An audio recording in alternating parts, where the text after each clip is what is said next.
Nah, ini kita masuk-masuk ke gang kecil ya. Aku lagi mau nyari, namanya tuh Gang Tai. Gang Tai mah belakang. Oh iya, mau ke Gang Tai. Kenapa dinamain Gang Tai? Ya dulunya karena banyakan yang gitu-gitulah. Sekarang enggak dong. Enggak, karena mau bagus. Maju terus, Gang Tai mana? Oh, ini udah Gang Tai.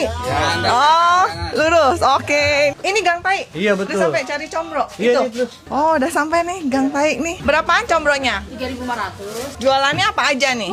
Ada kue dading, Oh, kue getuk, dading. timus, tapi timus tadi udah habis, udah diborong orang. Terkenalnya combro. Iya betul. Udah berapa lama Bu jualannya? Di sini 92-an lewat ya, 9293 deh Bu. 9293. Iya. Sehari bisa berapa combro? Wah lebih deh 1.000. Nah, ini dia combro legend di Jatinegara. Kita cobain combronya. Oh, ini baru mateng, masih anget-anget nih. Ada rawitnya, isinya banyak tuh.